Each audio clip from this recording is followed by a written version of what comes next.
मेरे बाबा मरने से पहले एक लड़की के साथ मेरी बात पक्की करके गए थे। उन्होंने कहा था कि तुम उसी से शादी करना, वह बहुत अच्छी है। पर मैं उससे शादी नहीं करना चाहता था, जिसको जानता ही नहीं था। उस लड़की का नाम माया था। जब मैंने उसे देखा तो हैरान रह गया। वह तो बिल्कुल भी खूबसूरत नहीं थी। हाँ, दुबली पतली थी, दिखने में बुरी नहीं लगती थी।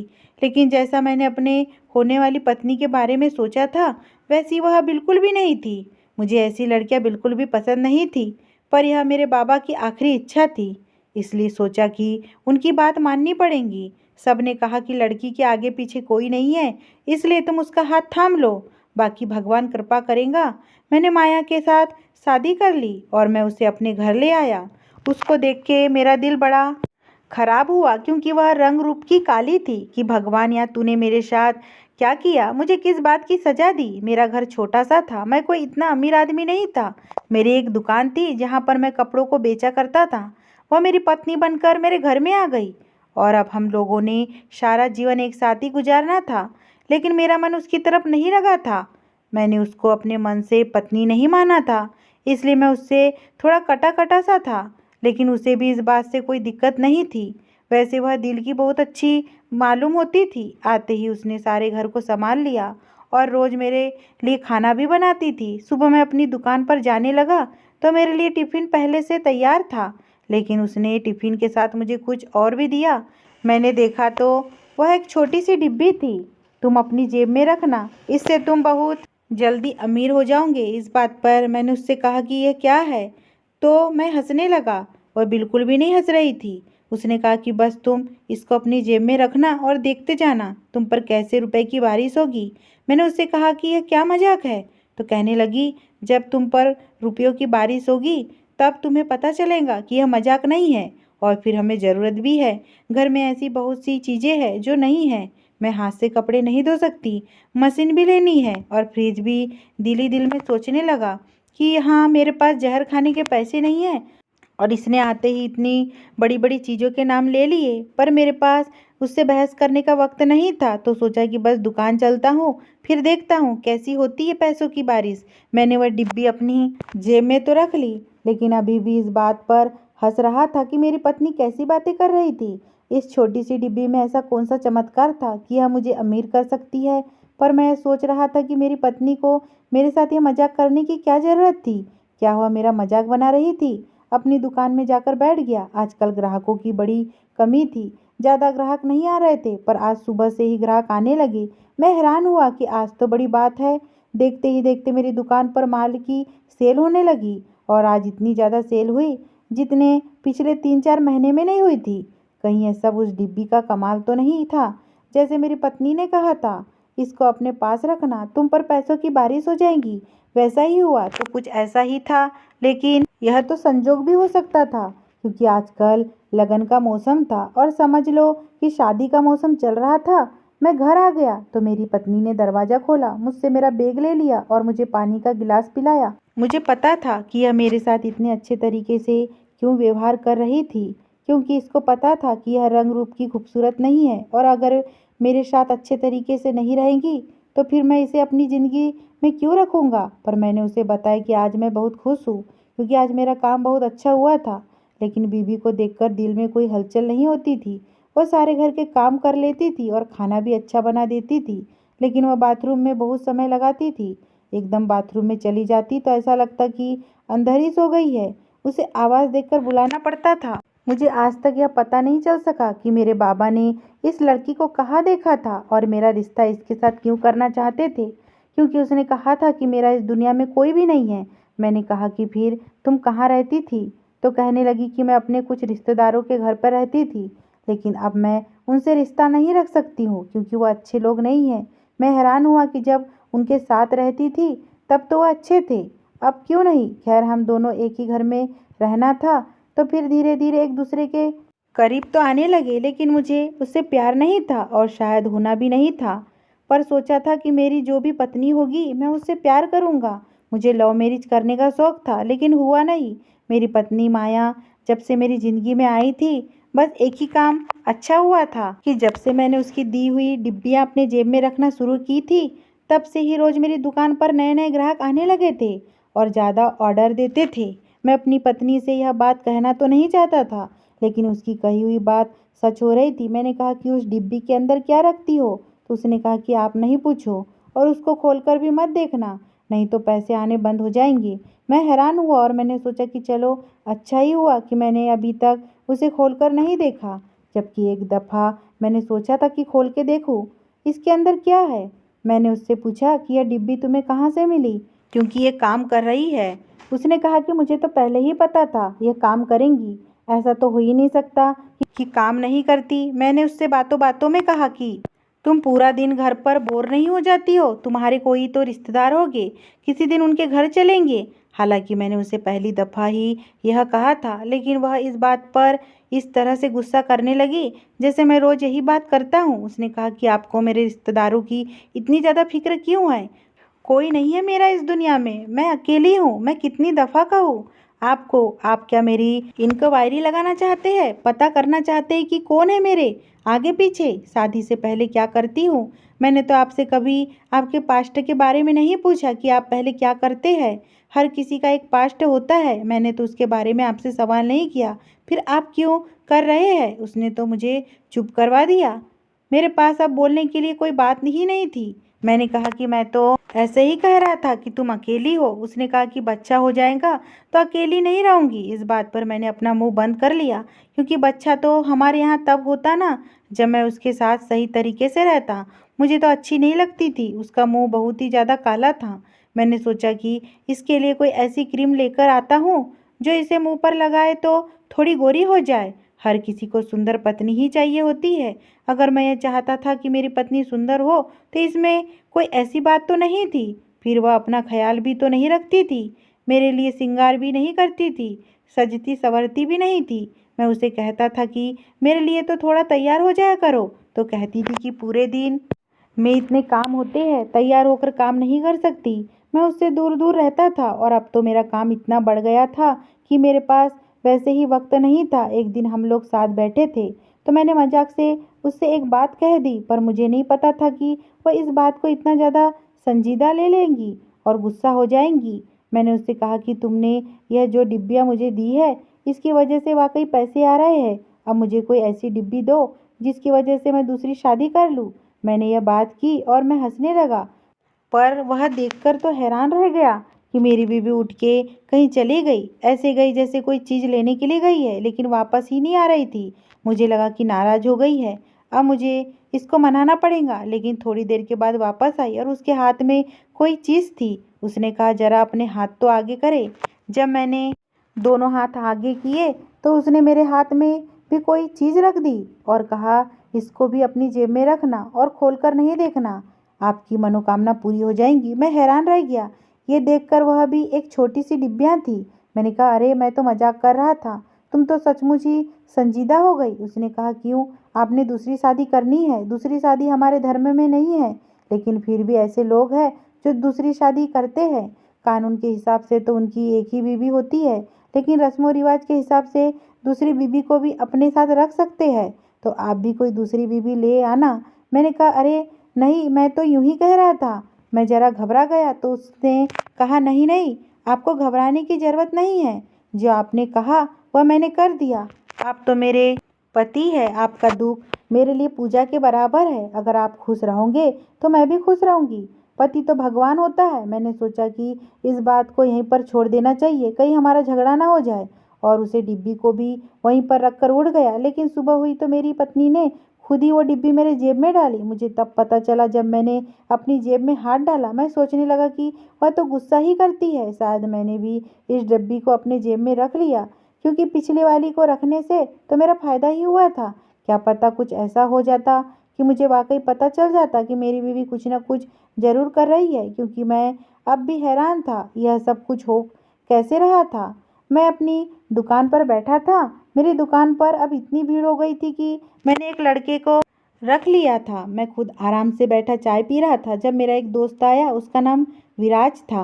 वह बहुत अच्छा इंसान था। आकर मेरे पास बैठ गया। उसने कहा क्या बात है, आज बड़े दिनों बाद आए हो, परेशान लग रहे हो? उसने कहा हाँ, बहुत बड़ी परेशानी है, समझ नहीं आता कि इस परेशानी से कैसे निकलूं। मैंने कहा बता यार, तुझे क्या परेशानी है? तेरी मदद करने की कोशिश करूँगा। तो उसने कहा, हाँ, तू मेरी मदद तो कर सकता था, लेकिन तेरी तो शादी हो गई। मैंने कहा, क्या मतलब? अगर मेरी शादी होगी तो क्या मैं तेरी मदद नहीं कर सकता? अरे बता, पैसों की ज़रूरत है तो आजकल भगवान की बड़ी कृपा है, बहुत पैसे हैं मेरे पास। उसने कहा, तू मेरी बहन अंजलि के बारे में तो जानता है ना? मैंने कहा, हाँ, तेरी बहन है, तूने तो उसकी शादी करवा दी थी। खुश है ना अपने घर में? उसका पति उसे तंग तो नहीं करता? तो उसने सर झुका के कहा, उसका पति तो इस दुनिया से चला गया, उसका देहांत हो गया। मैं यह सुनकर बड़ा हैरान हुआ। मैंने कहा, यार, तूने बताया ही नहीं, बड़ा अफसोस हुआ सुनकर। वो कहने लगा कि बहुत बुरी हालत में है, पूरा दिन रोती रहती है, ठीक से कुछ खाती पीती भी नहीं। उसने 2 दफ़ा आत्महत्या करने की कोशिश की है। मैंने यह सुनकर बहुत हैरान हुआ। मैंने कहा कि क्या इतनी बुरी हालत हो गई है उसकी? मेरे दोस्त ने कहा कि हाँ, बहुत बुरी हालत में है। अगर दोनों दफ़ा मैं वक्त पर ना पहुंचता तो बहुत देर हो जाती, लेकिन अभी भी परेशान रहता हूँ। घर से निकलता हूँ तो सोचता हूँ कि कहीं वह अपने साथ कुछ कर ना ले। डॉक्टर से बात की है, उनका कहना था कि इसकी शादी करवा दो तो फिर यह ठीक हो जाएंगी, लेकिन एक विधवा से इस समाज में कौन शादी करता है? मैं भी कुछ नहीं बोला क्योंकि बात तो ऐसी ही थी। अभी वह वहीं बैठा था कि उसके पास फ़ोन कॉल आई और वह कॉल सुनकर परेशान हो गया। उसने कहा कि तू चल मेरे साथ, फिर से आत्महत्या करने की कोशिश की है। मैं तुरंत उसके साथ चला गया। यह मेरा बहुत अच्छा दोस्त था, इसने बुरे वक्त में मेरा बहुत साथ दिया था, लेकिन अब इस बेचारे का अपना बुरा वक्त चल रहा था। जब हम घर पहुँचे तो अंजलि कमरे में थी। मैं बाहर बैठ गया, यह कमरे के अंदर गया। उसने कहा कि उसकी हालत बड़ी बुरी है और रोना शुरू कर दिया। जब मैंने उसके कंधे पे हाथ रखा तो उसने मेरा हाथ पकड़ लिया और कहा कि तू मेरी मदद कर, मेरी बहन से शादी कर ले। मैंने कहा कि तुझे मैं बता चुका हूँ कि मेरी शादी हो चुकी है, तेरी बहन से शादी कैसे कर सकता हूँ? उसने कहा कि बस तू मेरी बहन को नहीं बताना कि तेरी पहली शादी हुई है, तो उससे शादी कर ले, उसकी मांग में सिंदूर भर दे, गले में मंगलसूत्र पहना दे, तो रीति रिवाजों के हिसाब से वह भी तेरी पत्नी बन जाएंगी। फिर उसे यह बताने की ज़रूरत नहीं। जब उसकी तबीयत थोड़ी ठीक हो जाएगी तो उसको बता देंगे कि तेरी तो पहले ही शादी हो चुकी है। समय से बड़ा कोई मरहम नहीं होता। जब वो ठीक हो जाएंगी तो उसे बता देंगे, लेकिन अगर अभी उसकी मदद नहीं की तो बहुत बड़ा अनर्थ हो जाएगा। 3 दफ़ा कोई खुदकुशी करने की कोशिश करता है, क्या हर दफ़ा उसकी किस्मत अच्छी नहीं हो सकती? मैं उसे कितनी दफ़ा बचा ऊँगा, मेरा दोस्त मेरे कदमों में ही बैठ गया। मुझे उसे ऐसी हालत में देखकर बड़ा बुरा लगा, क्योंकि वह भी बहुत अच्छा और खुश रहने वाला इंसान था, लेकिन आज उस पर बहुत बुरा वक्त था। मैंने कहा कि ठीक है, मैं तेरी मदद करने को तैयार हूँ, तू जाकर किसी पंडित को ले आ और शादी करने की तैयारी कर। उसने कहा कि भगवान तेरा भला करेगा, तेरे साथ बहुत अच्छा होगा, तूने मेरी मदद करने की हामी भर ली। मैंने कहा कि हाँ ठीक है, और हम लोगों ने उसी दिन शादी कर ली। जब मैं उसकी बहन अंजलि के साथ फेरे ले रहा था तो वह तो घूंघट में ही थी, लेकिन मैं सोच रहा था कि कहीं यह सब कुछ मेरी पत्नी की दी हुई डिब्बिया की वजह से तो नहीं हुआ, क्योंकि आज ही मैंने अपनी जेब में डाली है। और जैसा मैंने मजाक में कहा था कि मैं दूसरी शादी करना चाहता हूँ, दूसरी शादी तो मेरी हो रही थी, मैं इस वक्त शादी ही कर रहा था, लेकिन वह उसे डिब्बे के अंदर ऐसा क्या रखती थी जिसकी वजह से जो भी मांगो वह पूरा हो जाता था। मुझे मेरी बीवी से डर लग रहा था। एक डर यह लग रहा था कि उसे पता चल गया कि मैंने किसी और से शादी कर ली है तो वह क्या कहेंगी, और दूसरा डर यह लग रहा था कि अगर वह इस तरह से चीज़ों को अपनी मर्जी के मुताबिक कर सकती है तो कहीं बदला लेने के लिए मेरे साथ कुछ और बुरा ना कर दे। खैर, मेरे दोस्त ने कहा कि अब तुझे इधर ही थोड़ा वक्त गुजारना होगा, यह ना हो कि मेरी बहन को पता चल जाए कि यह शादी तूने मजबूरी में की है। वह अंदर बैठी है, तू भी कमरे में चला जा, अब वह तेरी पत्नी है, थोड़ी देर उसके पास बैठ, फिर कोई बहाना करके निकल जाना। तेरी ज़िंदगी थोड़ी सी मुश्किल कर दी मैंने, लेकिन मैं और किससे मदद मांगता? मैंने कहा कि मैं कोई छोटा बच्चा तो नहीं हूँ, तूने ज़बरदस्ती तो मुझसे ये सब कुछ नहीं करवाया, और फिर भगवान है ना, हमारे साथ सब ठीक हो जाएगा। मैं जब कभी विराज के घर जाया करता था तो अंजलि भी वहीं आसपास फिर रही होती थी। मैंने उसे देखा था, वो बहुत सुंदर थी, बिल्कुल ऐसी लड़की थी जैसे मुझे चाहिए थी, लेकिन क्योंकि विराज मेरा दोस्त था और मैं नहीं चाहता था कि मैं उससे अपनी दोस्ती खराब कर बैठूं, इसलिए कभी उससे अंजलि के बारे में बात नहीं की और वह कभी मेरी तरफ नहीं आई। फिर विराज ने कहा कि उसकी शादी कर दी है और मेरी शादी से पहले ही उसकी शादी हुई थी, इसलिए मैंने उसके बारे में सोचना छोड़ दिया था।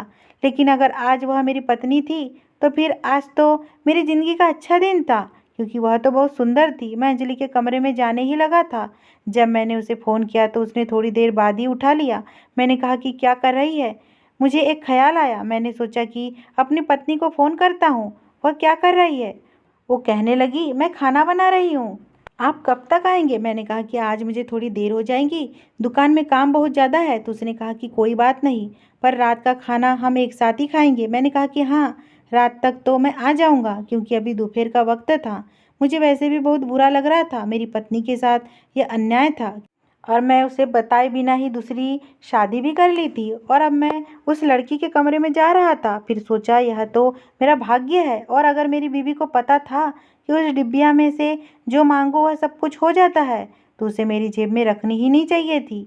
मैंने तो मजाक किया था और उसने मुझे लाकर वो डिब्बियाँ दे दी। मैं कमरे में दाखिल हुआ ही था कि अंजलि, जिसने अब तक घूंघट कर रखा था, आगे मेरे कदमों में गिर गई। मैंने कहा, अरे ये क्या कर रही हो?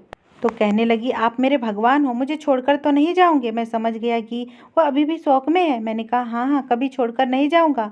तुम उठो, ऐसी कैसे बैठ गई? मैंने उसे पकड़कर बिस्तर पर बिठा दिया। मैंने कहा, देखो तुमने अपना क्या हाल कर लिया है, अब मैं हूं ना, सब कुछ ठीक हो जाएगा। उसने कहा, हाँ मुझे पता है, अब आप है तो सब ठीक हो जाएगा। मैंने उसकी बाजू देखी, बहुत गोरी थी।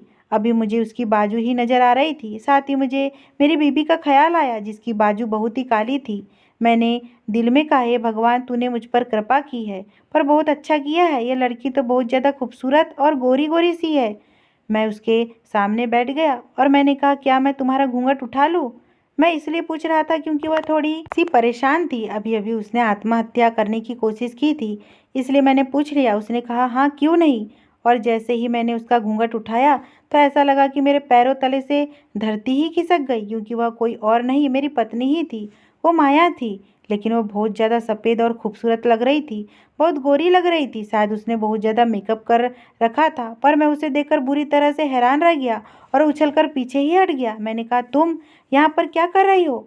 तो उसने कहा, आप क्या कर रहे हो यहाँ पर? एक पत्नी के होते हुए दूसरी शादी कर रहे हो? मैंने कहा, लेकिन यह तो अंजलि है, यह बहुत बुरी हालत में थी। इसका भाई मेरी दुकान पर आया था और वह कह रहा था कि शादी कर लो, तो मैंने शादी कर ली। मैं ऐसे बोल रहा था जैसे कोई छोटा बच्चा गलती करके उल्टी सीधे बातें करता है, और मेरी बीवी मुझे ऐसी आंखों से देख रही थी जैसे अब वह मुझे कभी माफ़ नहीं करेंगी। उसके बाद मेरी पत्नी ने एक ऐसा काम किया कि मैं हैरान रह गया।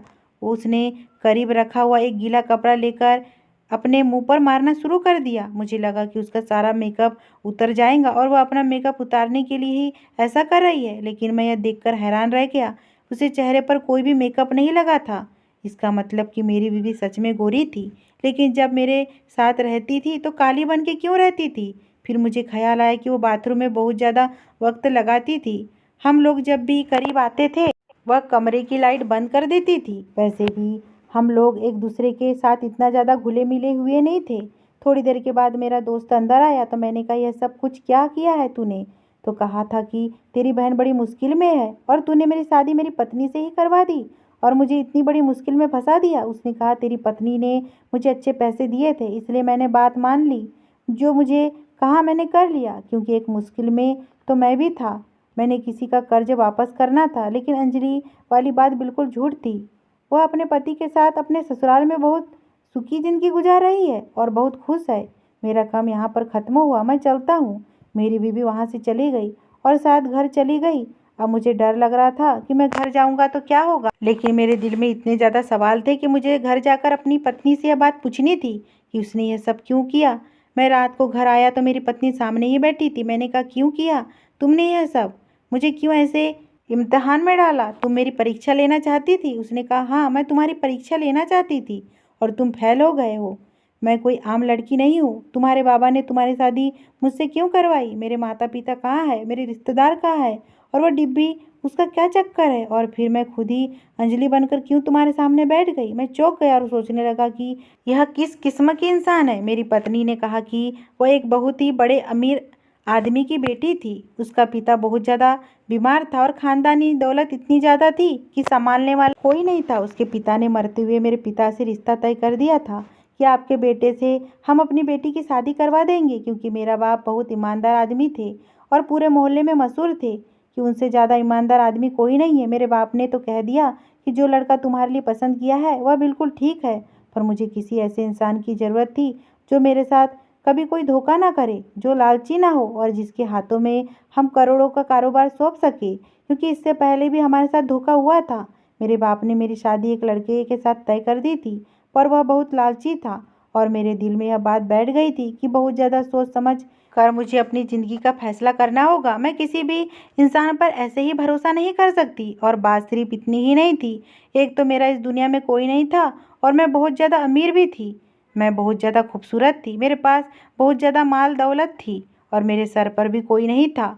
मैं इस समाज में अकेली थी। मुझे तुम्हारा इम्तिहान लेना था और तुम्हारा इम्तिहान लेने के लिए मैंने वह डिब्बिया वाला झूठ भी बोला और अपने रंग रूप को भी काला बना कर रखा था कि तुम मेरे साथ जिस तरह से रहो वह तुम्हारा असली व्यवहार हो। ऐसा ना हो कि तुम यह सोचकर मेरे साथ अच्छे तरीके से रहते कि इसके पास तो बहुत सारे पैसे हैं, यह तो बड़ी खूबसूरत है। लेकिन इस मामले में मैं यह ज़रूर कहना चाहूँगी कि तुम्हारा व्यवहार मेरे साथ बुरा नहीं था, अच्छा था। तुम मेरे साथ ठीक तरीके से रहते थे, लेकिन मैं तुम्हें पैसे देकर यह देखना चाहती थी कि तुम्हारे अंदर कितना लालच है, तुम कितने लालची हो। इसलिए मैंने जानबूझकर तुम्हारी दुकान पर अपनी कंपनी में काम करने वाले लोगों को भेजना शुरू कर दिया। उस दुकान में जाकर कपड़े लेने हैं और बहुत ज़्यादा सामान खरीदना है ताकि तुम्हारे पास बहुत सारे पैसे आ जाए। और तुम्हारे पास पैसे आने के बावजूद भी तुम्हारा मेरे साथ व्यवहार ठीक ही था, बुरा नहीं था। अब मुझे ऐसा लगने लगा था कि मैं तुम्हारे हाथों में अपना सारा कारोबार सौंप सकती हूँ। फिर सोचा कि एक बार तुम्हारी नीयत को चेक कर लिया जाए। लेकिन मैंने तुम्हारे सबसे करीबी दोस्त से बात की।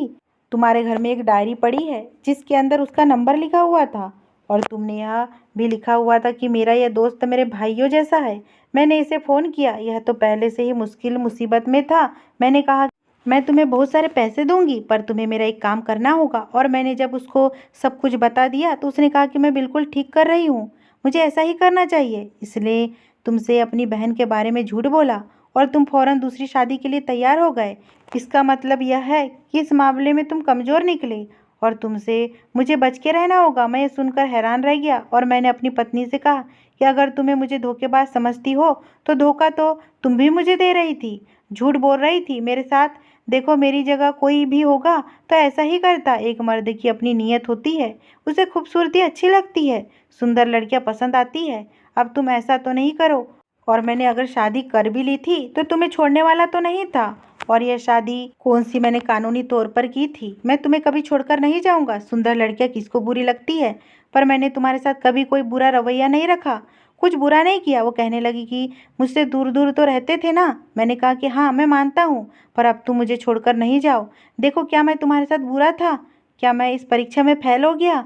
इस बात पर वो खामोश हो गई। उसने कहा कि नहीं तो फेल नहीं हुए, क्योंकि ऐसे भी लोग हैं इस दुनिया में जो तुमसे भी ज़्यादा बुरे हैं। पर मैं तुम्हें फिर भी बता रही हूँ, जो मेरा काम है, जो कंपनी है, वह मेरे बाप दादा की मेहनत है। हम लोगों ने उस कारोबार के पीछे बहुत कुर्बानियाँ दी है, बहुत से लोगों को कुर्बान किया है। हम ऐसे ही किसी के हाथ में नहीं पकड़ा सकते और मैं अकेली सब कुछ संभाल नहीं सकती हूँ। मैंने कहा कि मुझसे जो बन पड़ेगा मैं करूँगा और कारोबार को अपना कारोबार और तुम्हारे बाप दादा की मेहनत को अपनी मेहनत समझ कर काम करूँगा।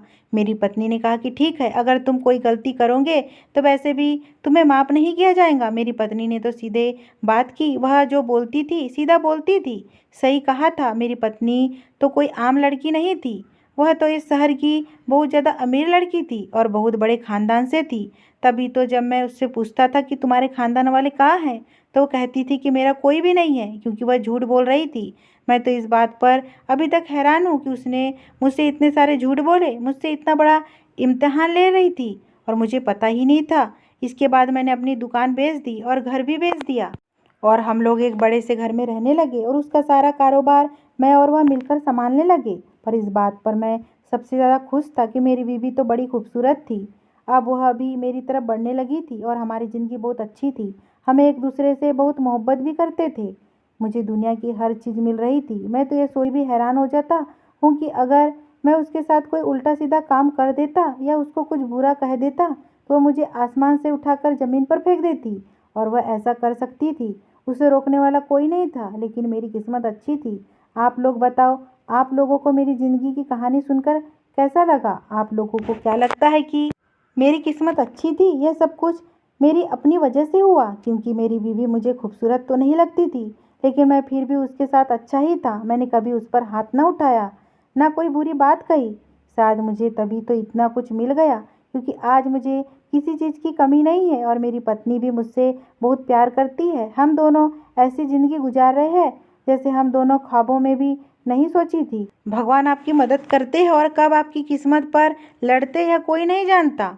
यह ज़िंदगी बड़ी अजीब है, इसलिए ज़िंदगी की कहानी में से मैं आप लोगों को यही समझाना चाहता हूँ कि भगवान ने आपके लिए जो सोचा होता है आप उसी पर खुश रहे और उसे कबूल कर लो। हो सकता है कि उसकी वजह से आपको कोई बहुत बड़ी चीज़ मिल जाए और आपकी सारी ज़िंदगी ही बदल जाए, जैसे कि मेरे साथ हुआ। अगर ये स्टोरी आपको पसंद आई हो और चैनल पे नए हो तो प्लीज़ चैनल को सब्सक्राइब और वीडियो को लाइक कीजिए। धन्यवाद।